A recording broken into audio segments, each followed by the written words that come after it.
pain between the shoulder blades, in particular, right here.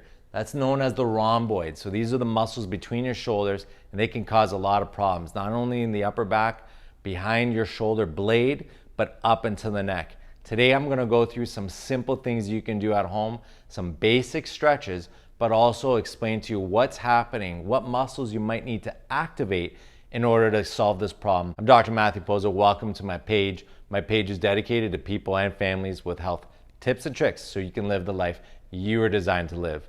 Don't forget to like, subscribe, and share this information with the people we know need it the most. Rhomboids are really important muscles. They're in your back, and they go between the spine and your scapula on the side. So they're traveling, and some of them travel on the side, some of them travel slightly upwards. But the point being is these muscles are responsible for quite a bit of stuff, especially posture. So a lot of times if you're sitting at your desk for too long, you've been maybe hunched over, rounded shoulders, head is forward. Well, a lot of the times these muscles are working way too hard, or they're not being supported in the way that they should, meaning other muscles aren't working. So today I want to go through some of the basic muscles that are not working, not usually doing their job. And a lot of it has to do with the actual shoulder itself. And so we have the scapula. So the scapula is back here. And then there's a muscle that actually allows for your shoulder to come forward. So the boxer's muscle. And this muscle is called the Serratus Anterior. It's the one you do when you're push-ups, when you're doing push-ups. And so when you're pushing forward, yes, you're working the chest, but there is that muscle that's stabilizing your shoulder blade and it's keeping it glued to your spine. When if this muscle is lacking, well then therefore it's not stabilizing your shoulder, it's not stabilizing the scapula, and therefore the rhomboid is overused, and that's why you got those crazy knots in them. So instead of breaking up the muscle and trying to go at it that way, one of the simplest things you can do are retractions and protractions. So you're gonna stand to a side, you're gonna bring your shoulder back only, and then forward and back and forward, and then you're gonna do this against the wall. So your hands are gonna go against the wall, and you're gonna push to round your back, bring yourself forward towards the wall, and then push back. Put your hands against the wall.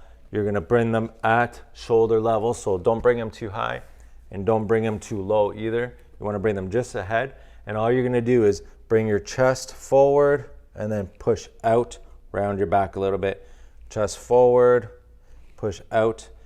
The more that you bring your feet back, so the more that I'm leaning now towards the wall, the more that you're gonna feel that resistance. And you're gonna get that nice mobility. The point being is, again, that you're working the actual serratus anterior, which is gonna help your scapula stay flat against your back.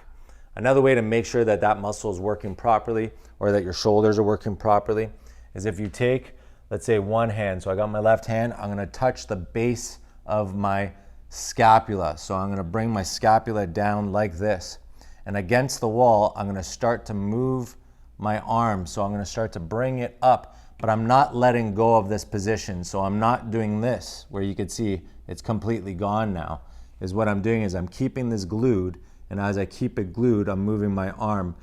Now, just by doing that, what you're doing is you're stabilizing your scapula. You're using some of those muscles to take pressure off of the rhomboid. Now, there is another muscle that's in your neck that goes down between your shoulder blades, and it's paired really well with the rhomboid, and it's called Levator scap. Now, I've done quite a few different videos about Levator scap, so you need a refresher.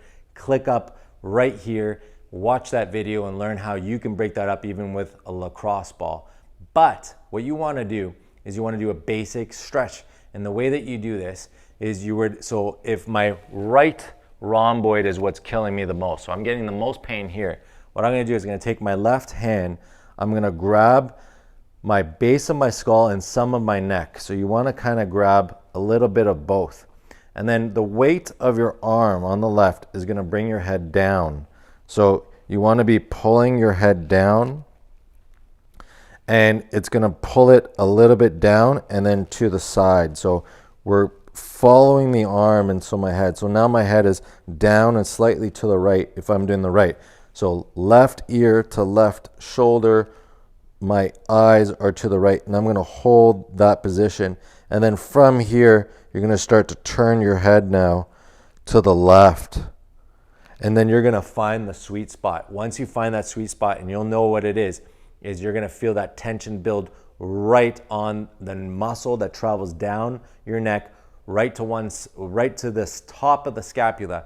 And that's going to coincide with the rhomboid. So you're going to feel that, and you're going to get a lot of relief just by doing that one. The other, and probably the most important area of the spine that is not moving, is the thoracic spine. So that is this section right here. It's the upper one.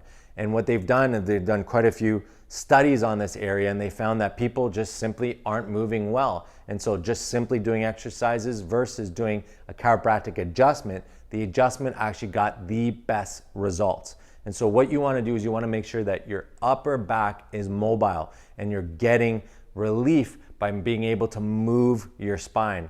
And so there's a few different ways of doing this. The beginner way of doing this and affecting the shoulders is by doing a chin tuck. So pulling your head back, flattening your spine.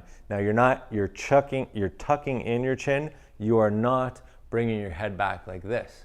So it's got to be in between your shoulders, and you're not moving here. So you're going to feel it right in between, exactly in the area that you need to focus on. But the other way of doing that is now by grabbing your hands, interlocking them, bringing them behind your head and bringing your elbows forward. In this position now, what you're going to do is retract back. So you're doing that chin tuck, but now you're pushing back into the resistance of your arms. So you're not pushing your hands forward, you're just letting your arms provide the resistance. You're going to hold that for about 2 seconds and release, and you can repeat that as an exercise. So when you're doing that, you can do 3 sets of that, and you would do that, hold for about 2 to 3 seconds. So you're not holding too long, you're activating the muscles of your posture. And then the last one that you want to do are things like the doorway stretch, which I'm going to show you right now, as well as seated stretches, which if you push your arms forward like this, you're rounding your back and then you're pushing back into it. So now you're creating mobility this way. So that is one stretch. The other stretch is going to be going up the wall. Let me show you how to do that. Bring your hands up the wall, and as you bring your hands up the wall, you're going to be flattening out your back. And then as you get into a good comfortable distance, your feet are about a foot away from the wall. And then what you're going to do is start bringing your chest in so your arms go flat against the wall. And that's going to get you a really nice relief, a really nice stretch in between your shoulder blades. Another way of doing that one could be with your hands behind, and then you're letting your elbows walk up, and then you're really arching. You're using the pivot point of your elbows against the wall to arch your back, get that movement in through there. And then we have the doorway stretch. So with the doorway stretch, what you're going to do is you're going to grab onto the frame. You're going to have your arms in front of you.